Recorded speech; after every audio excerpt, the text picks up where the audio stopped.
Assalamualaikum warahmatullahi wabarakatuh. Perkenalkan, nama saya Siti Latifatul Fajriyah dari kelas 2A Program Studi Gizi Fakultas Psikologi dan Kesehatan. Di sini saya akan melakukan praktikum kimia pangan dengan dosen pengampu Ibu Fitria Susilowati, yaitu uji lemak dengan menggunakan kertas koran.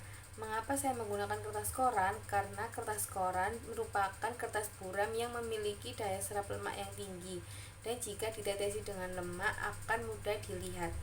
Yaudah, yuk langsung aja kita praktekin. Oke, yang pertama kita persiapkan alat dan bahannya terlebih dahulu. Yang pertama terdiri dari koran sebagai media untuk menguji coba apakah sampel yang kita uji mengandung lemak atau tidak. Lalu ada cotton bud sebagai alat uji coba untuk menggosokkan sampel yang cair pada kertas koran. Lalu ada mentega, ada apel, wortel, kentang, pepaya, santan, minyak, susu UHT, air, dan kemiri. Nah, yang pertama kita mencoba pada pepaya. Kita gosokkan pepaya pada kertas koran sebanyak 10 kali. Lalu setelah kita gosok, kita diamkan beberapa saat. Lalu kita mencoba percobaan kedua juga pada sampel pepaya.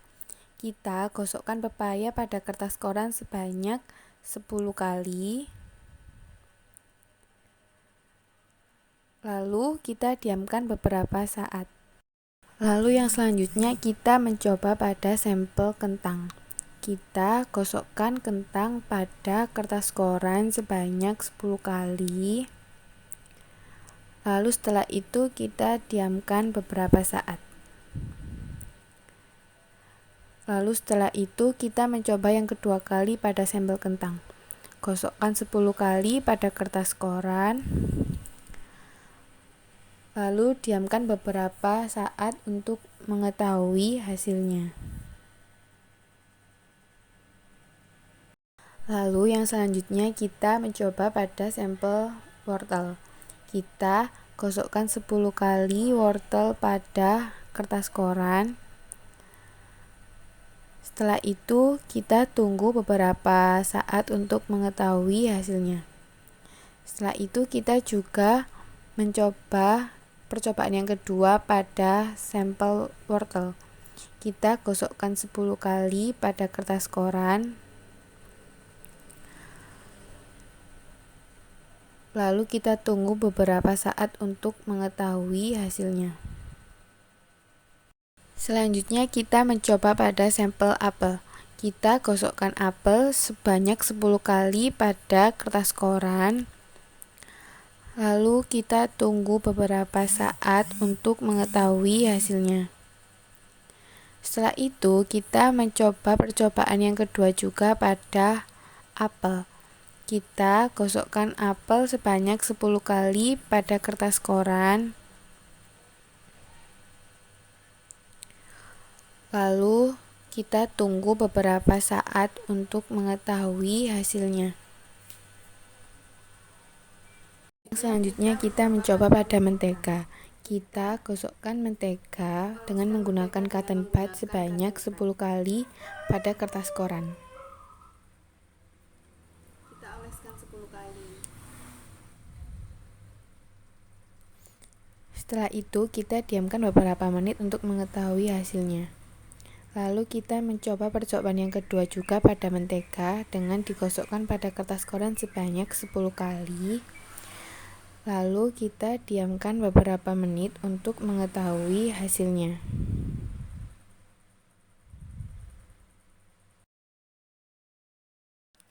Lalu yang berikutnya kita mencoba pada kemiri. Pertama kita gosokkan kemiri yang sudah disangrai atau digeprek pada kertas koran sebanyak 10 kali. Lalu setelah kita gosok, kita diamkan beberapa menit untuk mengetahui hasilnya.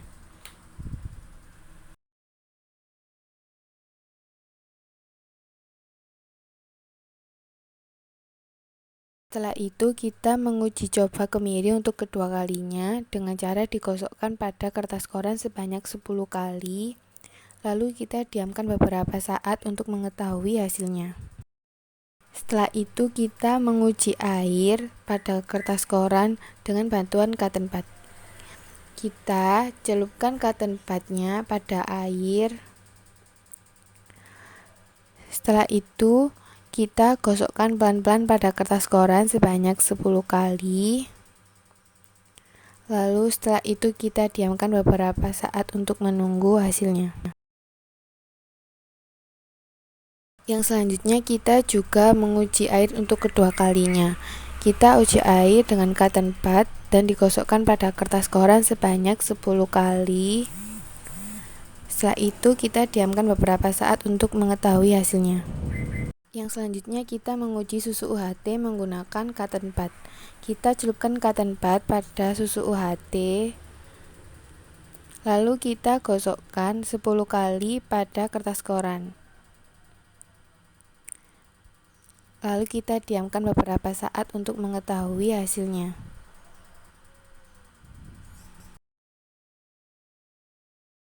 Yang selanjutnya kita juga menguji susu untuk kedua kalinya. Kita gosokkan 10 kali pada kertas koran.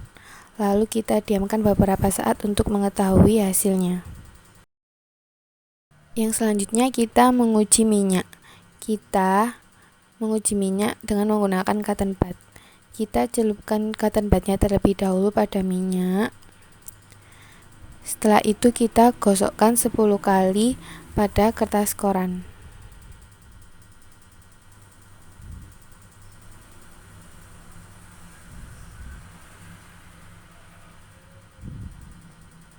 Lalu kita diamkan beberapa saat untuk mengetahui hasilnya.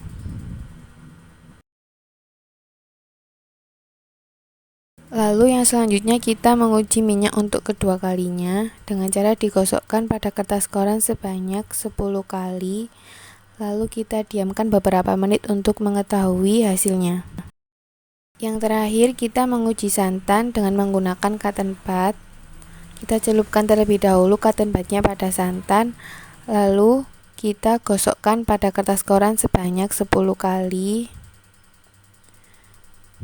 Setelah itu kita diamkan beberapa menit untuk mengetahui hasilnya.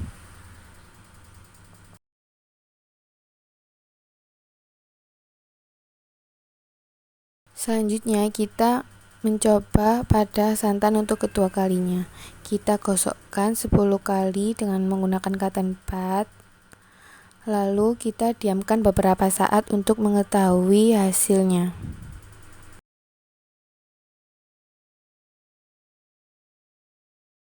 Nah, yang pertama kita lihat hasil pada pepaya. Ini kertas hasil pertama. Lalu ini adalah hasil yang kedua. Kita bisa bandingkan di sini bahwa keduanya tidak mengalami perubahan warna menjadi transparan. Artinya, pepaya tidak mengandung lemak.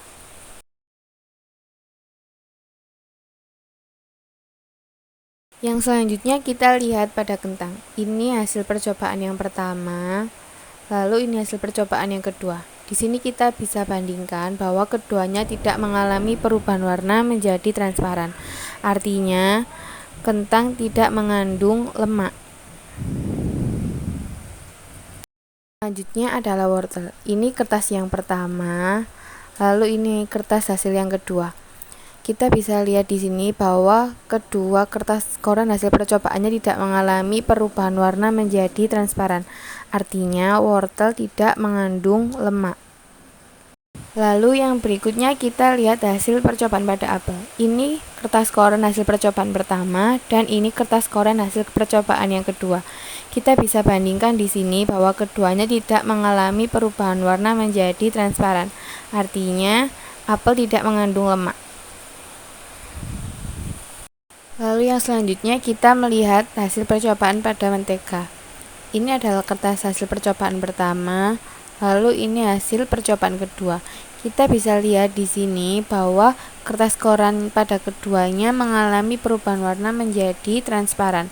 Artinya mentega mengandung lemak. Lalu yang berikutnya kita melihat hasil dari kemiri. Ini adalah kertas koran hasil percobaan yang pertama dan ini hasil percobaan yang kedua.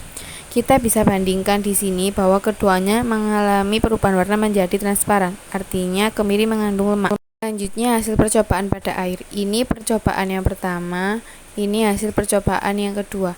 Kita bisa lihat di sini bahwa perubahan warnanya hanya karena basah dan tidak transparan. Artinya, air tidak mengandung lemak. Yang berikutnya kita lihat hasil percobaan pada susu UHT. Ini adalah kertas percobaan pertama, lalu ini kertas percobaan yang kedua. Kita bisa bandingkan di sini bahwa keduanya mengalami perubahan warna menjadi transparan. Artinya, susu UHT mengandung lemak. Berikutnya kita lihat hasil pada minyak goreng. Kita bisa lihat ini adalah kertas hasil percobaan yang pertama, lalu ini hasil percobaan yang kedua. Keduanya mengalami perubahan warna menjadi transparan yang artinya minyak mengandung lemak. Yang terakhir kita lihat hasil pada santan. Ini hasil percobaan yang pertama dan ini hasil percobaan yang kedua. Kita bisa bandingkan pada keduanya mengalami perubahan warna menjadi transparan, artinya santan mengandung lemak. Sekian video dari saya. Bila ada kesalahan, saya mohon maaf. Semoga dapat membantu. Terima kasih. Wassalamualaikum warahmatullahi wabarakatuh.